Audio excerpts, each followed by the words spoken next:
Information in this podcast is of general nature only. It does not take into account your personal needs or objectives. Before investing in any product, you need to consider your personal situation, needs and objectives. Always seek professional advice for your particular circumstances and needs prior to investing. Hi Dave, how are you? I'm really well. Welcome back. Good, thank you. Thanks for having me again. I'm very much enjoying these chats we're having. Great, it's lucky. It is lucky for both of us. Hopefully lucky for everyone else too. I would just like to recap, just for anyone new that's joining us today, why we're here and what we're doing, and who we are, so that you have a bit of background. So I'm Lauren Ivani. I'm Chief Relationship Officer at Disability Housing Solutions, and I have a good solid run of 7 or 8 years. I do lose count. In the SDA space, I'm CEO of Disability Housing Australia, which is also a vacancy management and SDA an SDA specialist, essentially. So with all of that knowledge combined, I'm just here to really share my experience with you, with anyone that's interested in learning more about it, either from a participant perspective, an investment perspective, or just an industry interest. So just here to share so that we can build a better SDA market. That's what I'm really passionate about, and that's what I hope to help you all with today.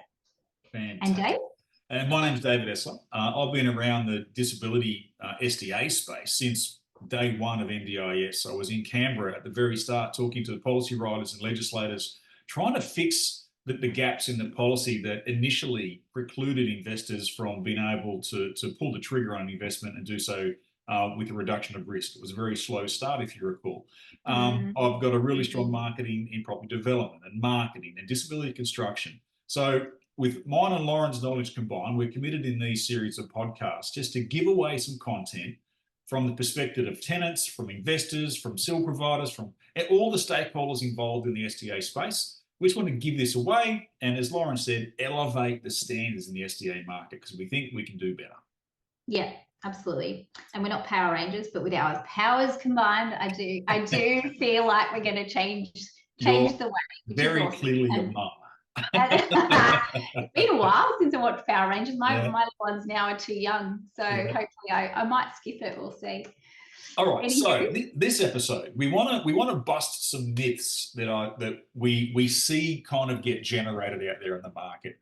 I don't know about you, Lauren, but across my desk and on my social media feeds, I get so many ads for different opportunities to get into SDA property. It's just what my algorithms have trained my feeds to show me. And a lot of it is like, hey, that's a good product. That's pretty good. And a lot of it I go, ooh, maybe you shouldn't be saying that. So there are some myths in the market, and for the uninitiated, it can be a bit of a minefield. And unless you fall in with a group who really understands it and can give you an unbiased, honest opinion, which what we're trying to do in these podcasts, because we're not trying to sell you a house, we're not trying to sell you anything, right? Yes, Disability Housing Solutions, we're an SDA provider. Use us, use someone else. That's not the point of these podcasts. It's really about giving you some content to support your decision-making process as you go through the SDA process. So let's get into it. Let's go. That's right. Myth number one. So myth number one is that it's an easy investment. Oh, so easy. Oh, SDA is so easy. Oh, it's just, you just buy it and you get all this money and it's so easy. And there's so many people in wheelchairs that need the accommodation. You should sign here and give me money. And it's just, Mr. and Mrs. Jones, this is just the easiest thing to do and you're going to make lots of money. Yeah, and I think that's the tweaking part. And I've got another myth down here, but really they are related, is that it's an easy investment is the myth, because it's not, and that a high reward in terms of financial return on a property is low risk.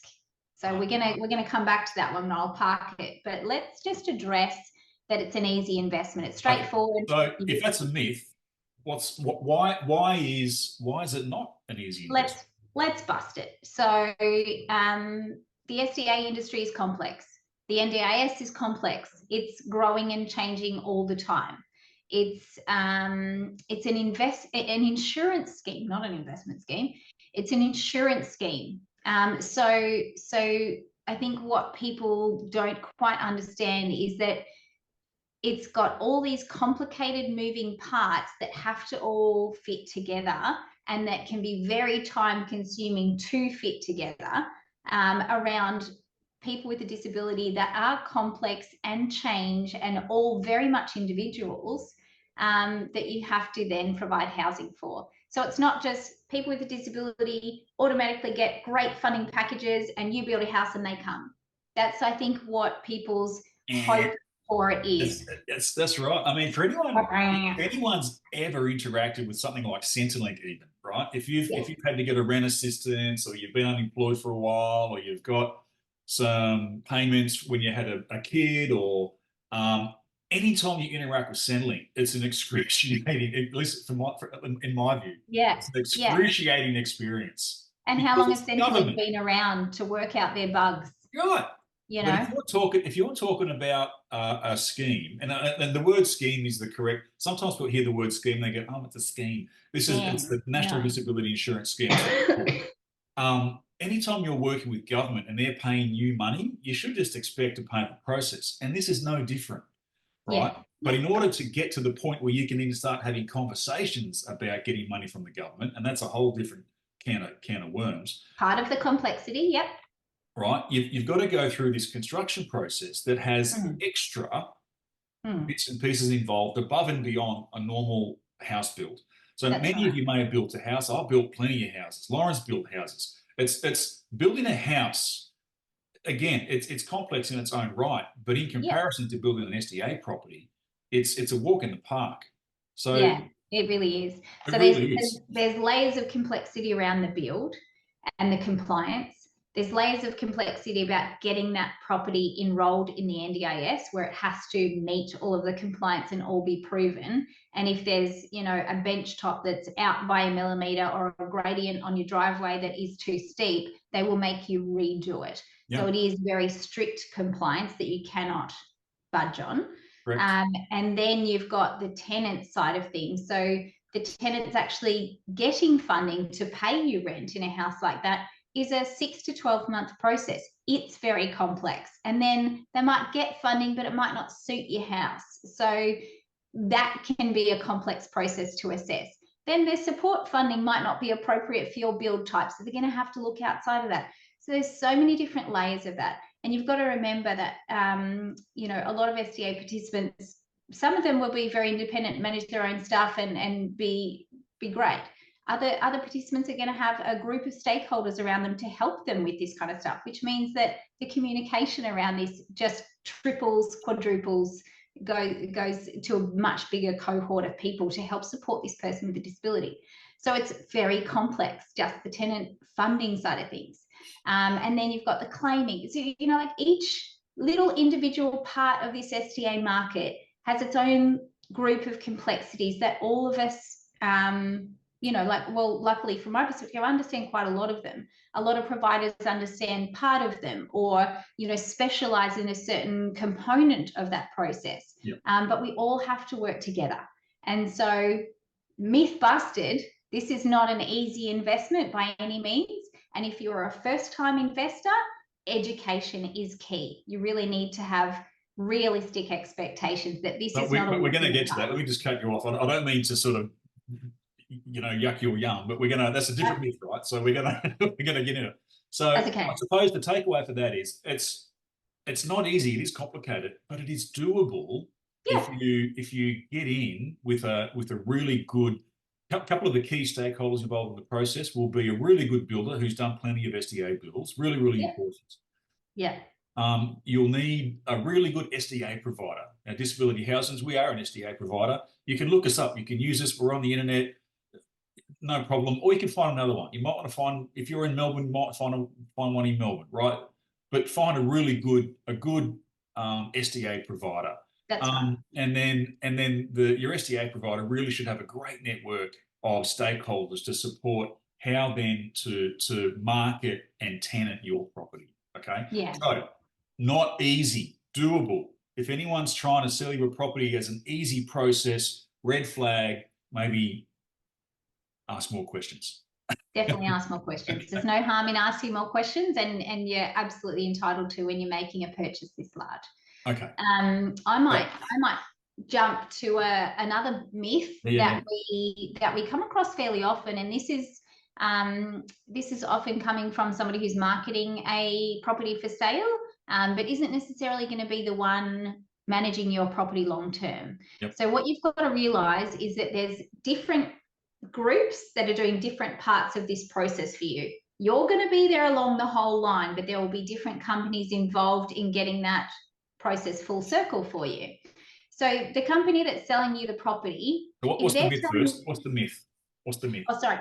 The myth is we have tenants waiting. Ooh, oh, that's a good one. Oh, it's a good one. It hurts. Oh, because it's the carrot. Yes, Mr. and Mrs. Andrews. Oh, there's so much demand in this area. You're going to have tenants a week after you finish. Oh my God. It's just, it's a lay down misère. Let's go. Yeah. Right. Yeah. So awesome. it's a carrot being dangled from a company that doesn't find you tenants at the end of the cycle. So unfortunately, you need to recognize that they are not the company that are going to be finding you tenants. So why would they be making that claim? And you need to unpack that and assess whether, you really have faith in that statement. So I think that's worth saying again. I think it's worth saying. So if the person making the claim is that there's tenants waiting, is not the person who's ultimately going to be responsible for tenanting your property, you should probably go and then make some calls to an SDA provider who services that area. Yes, that would be my advice. Don't pay any money, don't sign anything.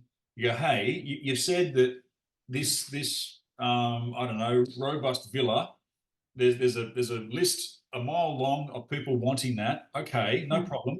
Give me a day, make some phone calls. Hey, is there a lot of demand in this area? It may well be possible. Or they might go, oh, no. That's not really an appropriate build type for that. Have you had a look at, this solution? So second myth busted. Right, what's another myth? What we got? How about it's government backed. It's a government backed rent. Oh my God. Excellent. So myth. The government guarantees the rent.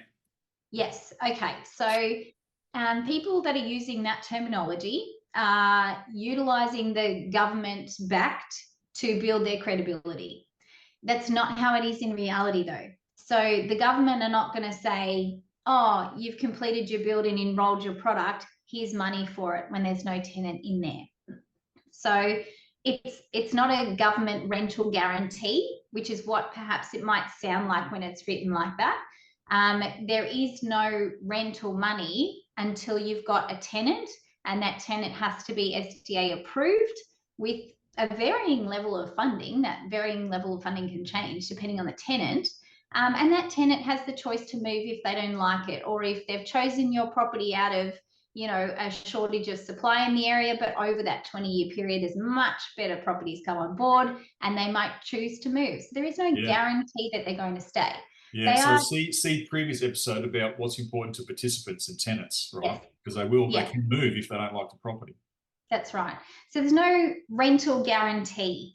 There is, like, the SDA legislation is written into the NDIS Act, so it is there to stay. However, if you don't have a tenant, you don't have any income. Okay, so now if it's government guaranteed, but how long could it take from, if I'm building a house in, let's say it's a great area, I'm building a house, I've just finished, I'm at peak debt, and for an investor that means you've paid all the money for the build, all the money for the house.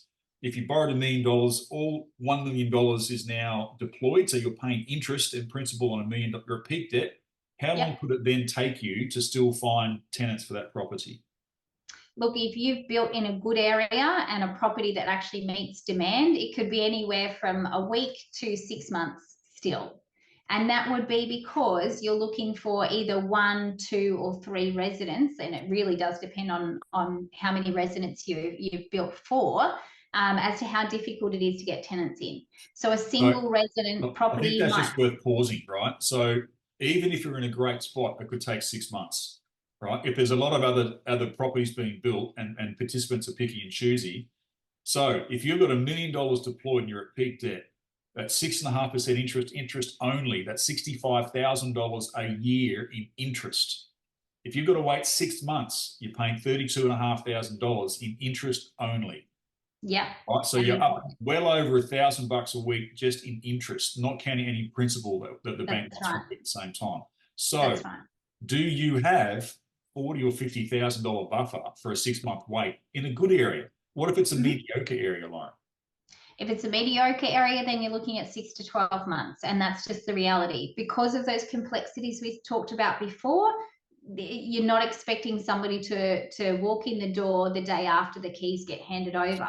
Even when you've got a tenant signed up and ready to go, quite often they'll need modifications made to the property. They'll have to get their supports organised. Their service booking has to be approved. And all these little complexities take time, paperwork, administration, and a lot of communication to coordinate. So even on a good day, what was the number we spoke a couple of weeks ago? How many current unread emails were on the desk of the info address box at NDIS? I think it was 170,000 was reported from one of the NDIS consultants. 170,000 emails to get 170,000 emails to get through. So if you're expecting this to be a quick process, so you've got multiple stakeholders. Each of these stakeholders needs input into the suitability, functionality, viability, cost effectiveness of the participant for that property. It's all got to get matched. And that's a process. You could be, if it's a mediocre property, you could be a 12-month wait before you get the rent you're expecting. And even then, you might not get what you were sold. You might have been sold a 3-participant home, but ultimately you're never going to get 3 participants. You might only get 1 or 2. That's right. So do you have maybe $100,000 in cash or equity that you can still maintain the operating costs for a vacant property? That's right. Yeah. It's a really difficult truth pill to swallow for a lot of people. It is, and this is why this product is often geared better towards the sophisticated investor that might understand that mechanism and have that buffer. Well, hang on, that's another myth. Okay, myth busted. Next myth. Sorry, myth busted. Flow into myth number 4. Myth number 4. This is for any investor. Yes. No, it's not. Sorry. Look, I'll put a caveat on that. It's not for every investor, because I think if you're investing in this kind of thing, you do need to have a buffer, and that buffer will vary depending on your price point. So ideally, if you don't have that buffer, you really need to be able to ensure you've got a tenant quickly, which is complex to do. Sometimes it's doable, absolutely, but sometimes it's not. So you need to understand that before you make your purchase decision. For a sophisticated investor that perhaps has a larger bank balance and can carry that vacancy period, once it's full, you're quite likely to maintain that for a long time, and it will be a high return investment. So it's great. But having that experience in investing and that awareness behind you of this is what this investment is going to look like, and getting it up and running is going to be costly, and then it will settle. That's just the reality. So you either do a whole bunch of education if this is your first investment property and understand that well and plan around it, or you wait until you are classified as a sophisticated investor, have a larger bank balance to float during that risky period, and then come into the market. Yeah. It's the old saying, high risk, high return. And so again, seeing all the marketing, I see things every day. You can get $250,000 in rent or $180,000 in rent. That's a high return. That's the definition of a high return. If that's what you're buying, then you're also buying high risk, regardless of what you're being told. High return equals high risk. You can do things to mitigate the risk. But even I sat with a really senior commercial banker maybe 4 or 5 weeks ago, and due to the number of properties being sold as SDA by people who don't maybe fully understand the nuances, and they're in these greenfield estates and they're left vacant. So you've got mum and dad investors first or second investment. They've Yeah. bought this property. They're expecting a 3-participant robust in the outer suburbs somewhere, which is just not. We've done an episode about that. It's not going to happen. And then they're finding it very difficult to meet their mortgage obligations, and so Yes. the bank's appetite for this kind of stuff is starting to get pulled back. Yeah. Now, if you're a first-time investor, you need to navigate. Well, what's my certainty of tenancy? What's my revenue really going to be like? What's my financial position? What's my buffer? What's my investment history? Right. Yeah. And if it's your first rodeo to do all that, it's a very complicated investment kind of product you're putting together. Yeah. So you don't want to maximize your budget and stretch yourself out too far. Yeah, that's right. You don't want to have your last dollar going into your last payment for the bank because of all the reasons we've just discussed. So definitely for more of an experienced investor, you may not need to meet the threshold of a technically sophisticated investor, but definitely for the more experienced. If you're not experienced, then please have a buffer and spend a long time understanding what you're doing, because it really is buyer beware. Of all the phone calls we get each week saying, help me, yeah, the person that sold the property is nowhere to be seen. All care, no responsibility. That's right. So and so that's why that tenant guarantee and the government credibility, you've got that high risk, high reward. It's not high reward, low risk, which is how they sort of skew it.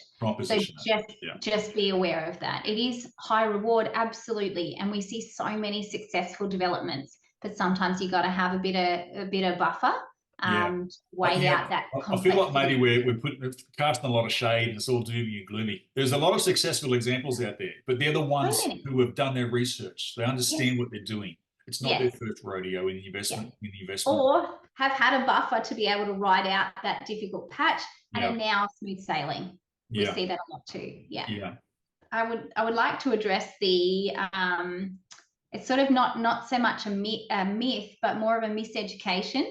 Yeah. And it ties into that we have tenants waiting claim, is that it's, like the we have tenants waiting claim. I think in a rental crisis, we would all kind of go, yeah, well, of course, it's a rental crisis across the nation. Rental prices have been increasing for years. Rental supply is just not there. And if you're in the regular residential market, trying to get a rental at a reasonable price is like pulling teeth. It's very difficult at the moment, and there's a lot of people struggling. Well, if you layer in accessibility needs on top of that and the complexity we've spoken about today, and then produce SDA properties, it still doesn't necessarily have that same pace that listing a regular residential property for rent has. So it is much slower than the regular residential tenancy market. Yeah. So when we do an open home, we don't have 40 applications by the end of that open home. We have 3 or 4 interested parties with varying levels of funding and complexity, varying timelines, and varying levels of suitability. And with those 4 applicants, we might then have to go through 2 to 8 weeks worth of administration, communication, stakeholder meetings to assess suitability. So it is so much slower moving. So yes, there's a huge demand in a lot of locations and a low supply, and there's absolute need for this kind of accommodation, but it is not a fast moving beast by any means. Yeah. There's a house on my street, just a few houses that way. They've just finished construction. It's a new street. There's houses going up, and they've just laid turf, I think, yesterday. And I know that there's going to be someone moving in there probably by the end of next week. I reckon not this weekend, next weekend, there'll be a mover's truck, and they'll be there. And because that's standard resi, That's right. And most people listening to this podcast, you've been through the process. You've rented at some point, or your parents have, or your friends have. You fill out the application. If you're selected, but they want you in there next week, right? That's right. Rent for the landlord. Lauren's spot on. This is a much more nuanced process where you've got to have a whole team of stakeholders who support the person, tick off on different elements of the property, make sure that the plan approved by the NDIS is suitable for the prop. There's lots to do, and it can take some time. Even if they're ready to go right now and they could move in tomorrow, that could still take, even best case, a couple of months to work that out. Myth busted. That's great. I think that's about 20 minutes, Laura. We're trying to keep these short. Yeah. So some Don't myths. want to overload everyone. When we edit this, I might just write these myths down on the screen as we go through it. But we hope that's been useful. I hope we've busted some myths. And if you are in a situation where you have questions, by all means, reach out to us. We'd love to hear from you. If you find yourself going, "Ooh, I've been told some things by a person I'm about to buy a property from," happy to talk. Reach out, ask some questions. It may well be that everything's kosher, everything's great, or it may well be everything's not. But just ask some questions. Always safe to ask the question. Thanks, Dave. Everyone.